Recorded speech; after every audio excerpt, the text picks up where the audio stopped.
cristão em si, né, do decorrer da vida cristã, né, não agora que os cristãos estão despertando, né, doutor? Mas a gente era desleixado com o nosso corpo, né? Os cristãos falam assim, tudo Deus resolve, terceirizava o nosso problema, né? Não, eu não vou no médico.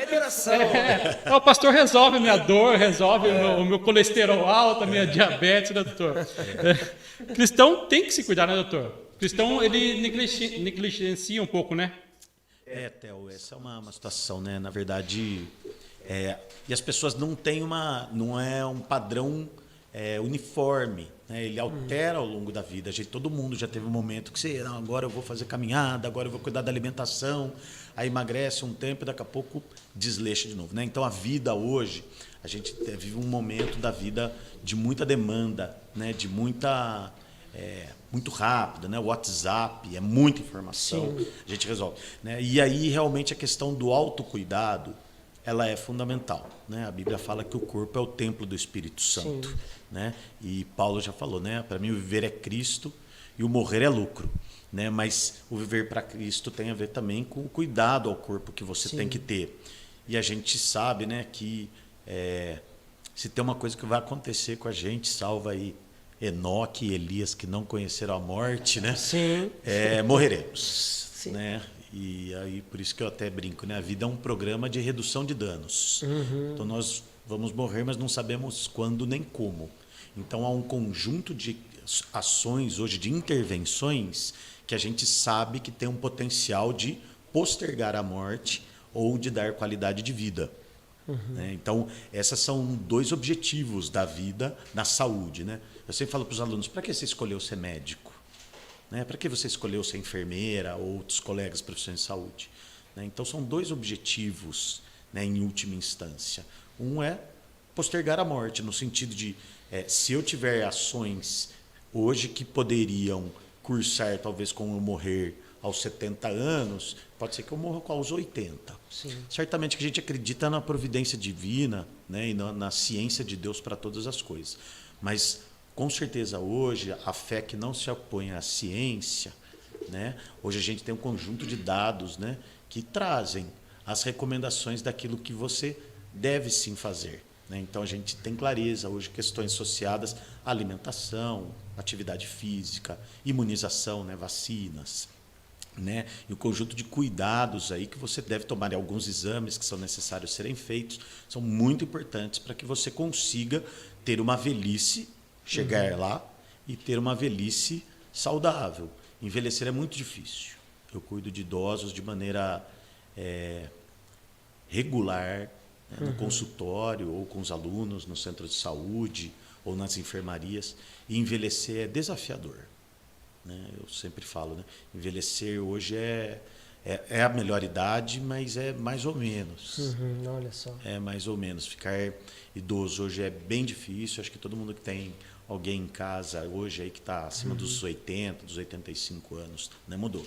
E eu falo essa questão da prevenção, do postergar a morte, às vezes é um termo, né, estranho. Mas a gente fala da expectativa de vida, né, pastor? Há 80 anos atrás, a expectativa de vida era em torno de 53 anos. E ela tem aumentado, né? Vem aumentando. E principalmente, a gente sabe que nada mata mais do que a miséria. O maior fator preditor de morrer mais cedo é a miséria.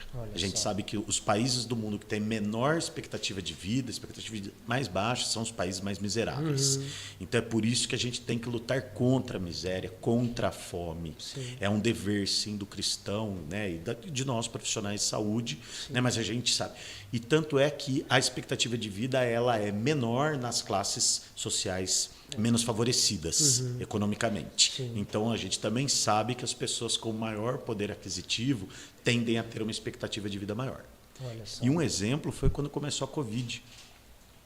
A Covid, logo nos primeiros dados, aí começaram a aparecer que as pessoas pretas e pardas tinham maior letalidade do que os brancos. Olha só. E aí depois a gente foi que não era algo genético, tem a ver com acesso à saúde. Olha. Acesso à saúde, a capacidade de você reconhecer, de se tratar, de ir a um hospital que não está mais lotado, né? De não ter alta precoce, de não deixar de internar, porque infelizmente o racismo também existe dentro da medicina. Poxa. Né? Então, essa coisa do racismo estrutural não é mimimi não, e a gente cristão deve estar muito alerta a isso.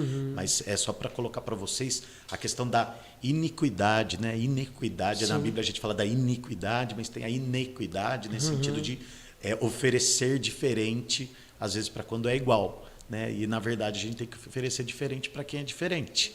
Né? E a questão do acesso à saúde é, sim, um problema até hoje. Como que você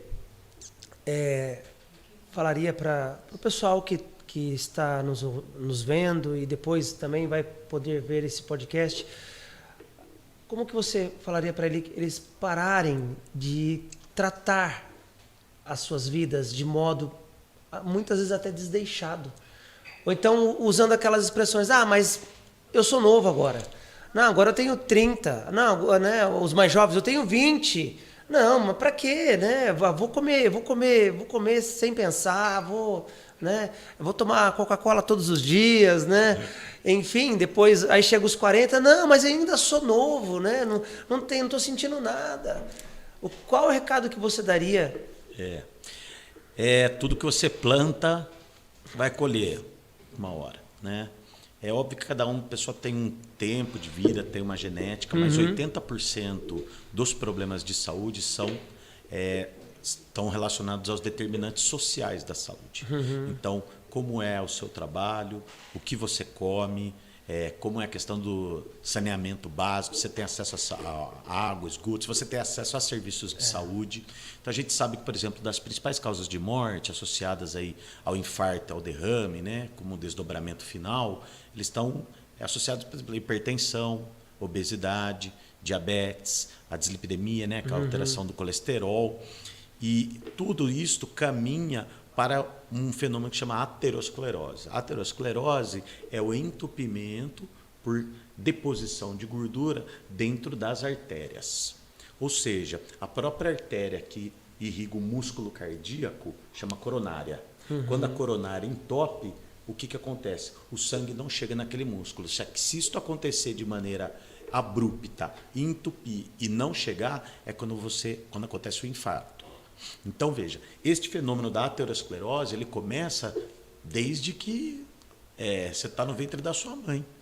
A questão genética da sua mãe ou do que ela come já está associada com questões que vão ter a ver com essa deposição. Como se a gente, quando vai tomar um banho, ao longo do tempo, o cano vai entupindo de lodo e daqui a pouco chega menos água ou chega menos sangue. Então, este entupimento é ele que pode causar, e não só infarto e derrame, mas ele também vai causando problemas nos rins, na retina, olha só, nos nervos, que é o que a gente chama das doenças microangiopáticas, né? As doenças micro que vão entupindo também e causando. Né? A principal causa de cegueira adquirida é o diabetes. Sim, sim. Né? Então, veja, a gente está lidando hoje de uma maneira que você pode não saber que tem um problema e que daí ele vai aparecer aos 30, 40 anos e com 60 ou 70 você está tendo que lidar com ele. Estava falando agora com uma família que eu cuido de um paciente que faz diálise.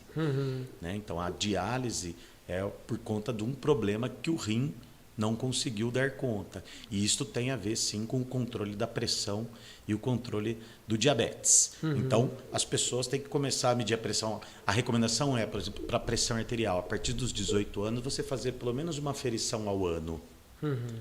Tem que dar até 140 por 90, 14 por 9.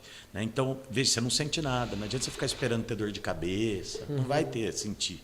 Né? Mas a partir dos 30 anos você pode começar a ter. Então, se é uma pessoa que não se cuida, que não tem um hábito de vida relativamente saudável, né? Alimentação rica em frutas, legumes, grãos, né? Tudo isso daí, controle do peso, fazer atividade física, sua chance de ter uma hipertensão ou uma pressão alta não controlada é alta. E aí você pode sim, lá na frente, ter os desdobramentos disso. Né? Então, tem a ver muito com o entendimento de que a saúde que você vai ter no final, se você chegar, né? Porque tem gente que não chega, né? Sim. Então, é bem importante começar a cuidar o quanto antes. Né?